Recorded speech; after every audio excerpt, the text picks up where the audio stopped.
bloody people. Taking it to New Hawthorne Heights. Constant dread when I'm hanging out with you. Nah, I took that one. You're an idiot. Hey, today we're checking out the brand new track from Hawthorne Heights. The song is called Constant Dread. I'm excited. I'm excited as well. Hey, can I be totally honest with you? No. Okay. You're beautiful.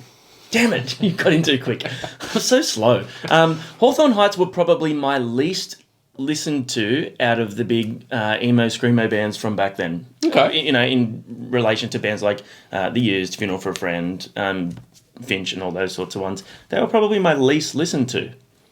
A girl that I dated in high school got me into them, Jess Dyson. Shout out. And she put Ohio is for Lovers. Yeah, that's the big one.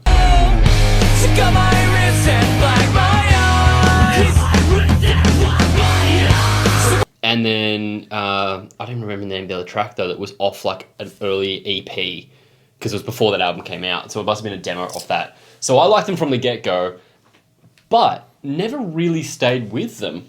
And I saw them a few years ago, like literally just a few years ago, at like a small nightclub. They played with the Red Jumpsuit Apparatus as like a throwback tour. Yeah, and it was so much fun. I do remember that. I didn't go because Red Jumpsuit were, again, a band that I didn't really take to. I guess the moral of the story is John's an idiot. I just liked the good bands. Wow, that's controversial. Put your headphones on here. I'm going to quickly check something while we do get into this because I believe that this song has It's a singer from Counterparts. Yes. I don't even need a phone. I'm prepared, baby. 3, 2, 1, let's go! And Counterparts are one of my favourite bands, so interesting.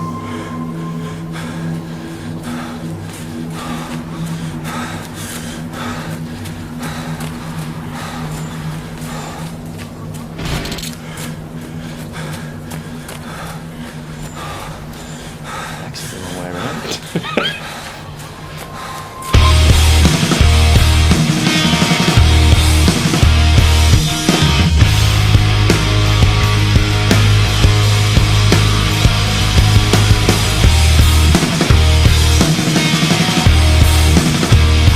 Instantly Definitely get got that vibe. Instantly get the Memphis May Fire film clip vibes. The TV all screens. the TVs, yeah. Hey, quite what a do you few bands have done reckon? that recently. What do you reckon? Do you reckon that's where we're going to see the feature in the TV screens? Oh, of course. Yeah. You got to. I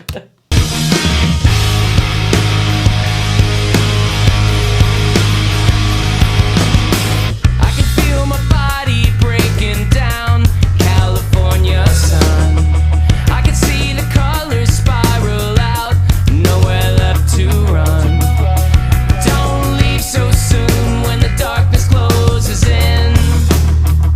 This sound, I'm instantly transported back to the early 2000s. I was going to say, this doesn't sound like their old stuff that much. But just the sound of the production and the okay, style sure. of the song. Yeah, Yeah, okay. I'm not familiar enough with them to know if this is much like their old stuff. But yeah, just even the vibe of it just takes me back. We burned out bright. I'm sorry, it's the end. All our curses go away, washed out by our waves. All our curses go away, nothing left to say. I'm better off dead. Really hitting those high harmonies, eh? I can't do it alone, just bury my bones. Just want you guys to know is that John hasn't slapped a bass yet, and it's kind of blasphemy, if anything. I'm really disappointed in you. That bass line is so strong. It's It is. slow slapperific, and you just... It's pickerific. He's picking it. He's really just picking it. I wish I could pick another person to do this with. Off the coast on a western shore, caught in the foam, I sink like a stone. I'm lost on the ocean floor. It's killing me to know. Oh, loving that Fender Telly. Killing me again. Haven't let you down now. I let you down. All our curses go away, washed out by our waves. All our curses go away, nothing left to say. I'm better off dead.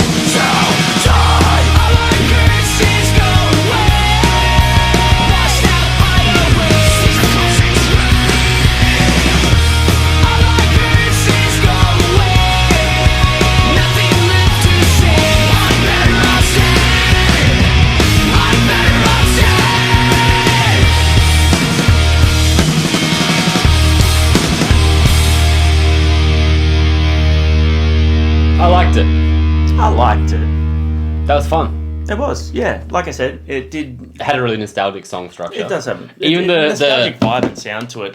The production on it and everything wasn't overproduced. But yeah, I don't think I want to hear a band like that be too, overproduced in releasing new stuff. I want to hear them sort of still sound like them. I love the wow scream, the very Atreyu-esque of the era. Sounds like he was pushing. But they always had that sound. That scream always sounded like, not pushed, it sounded like you're actually not pushing. It sounds like a very controlled, that's always the tone of it. Yeah, okay. I always felt like there was Atreyu too, and I've been called out for this before. I was like, his voice, I never got into Atreyu as much because I never felt the passion in that scream, because that's all he had. But I quite like it as just like a backing tone. As a backing thing, yeah, for sure. Yeah, because they're not sort of... I get what you're saying. It's not a really emotive sort of like they're really pouring their heart out sort of thing. It's just like... I mean, Brendan's it's a dynamic little verse there it stood out because it had passion and energy. You don't really need that as a backing scream for a lot of it. And he's got such a sick scream. Counterparts are one of my favourite hardcore bands, like top 3 or 4 hardcore bands for sure. They're incredible and his voice is incredible. I also like that he did something even just a little bit different in his vocal approach in his feature there. I want to know what he was singing into the TV, because it kind of looked like a beer bottle. I thought the same thing. I was like, is that just a weird microphone? Yeah. That's so funny. Look, personally, I like the song and I think it's great. It's probably not something that I'd listen to a heap. It didn't excite me to that level, but I enjoyed it. This sort of genre is something that I probably don't delve into all that often. It sort of sits in the older Silverstein, Senses Fail, that era of music. I can still always enjoy it, but I never really think to put on like playlists of it. I do have a playlist called Emo Is Not Dead though, if you want to check that out, because it does have a lot of this stuff, and I will be adding that to the playlist because I think that is a really good fit for that type of thing. When I do hear it, I always enjoy it. I just don't think to listen to it that often. See, it's one of my when I don't know what I want to listen to, or if I'm not sure if I want to listen to something super chilled or super heavy, that's where I go. And I also have a playlist called Fringe Benefits, an emo nostalgia playlist, I think it's called. He just can't speak it. That's the problem. Yeah, and basically it's just full of all the old emo songs and screamo songs that I loved. There is a Hawthorne Heights song on there. Highway Was for Lovers. But yeah, like I do enjoy that sound. I just see, for me personally, I feel like I listened to bands like Senses Fail and Silverstein a lot more because I thought that their sound was better for me. And I still listen to Silverstein all the time. I love them. I love them. And I think it's good that they're back though, and I'm all for these bands coming back and releasing new stuff. So in another 10 years, I can have another nostalgia playlist. That was a little bit different from their older stuff too, which I liked. I liked the dynamic of that. I thought the song structure was very cool. As you said, it was a bit nostalgic, but I liked the bigger bit that just drops back to a lot more stripped back. The chorus was great. Like I loved how it sort of went through that, and then a before it led into the second half. That's musical speak for this is how it goes. Hey, thanks for watching. If you could please check out our merch. We have hoodies, we have shirts, we have hats. We've got all sorts of shit. Sale pitch going on over here. But if you do want to support us, thank you so much. Otherwise, just give us a like, a subscription, and we'll see you in the future. Bye, guys.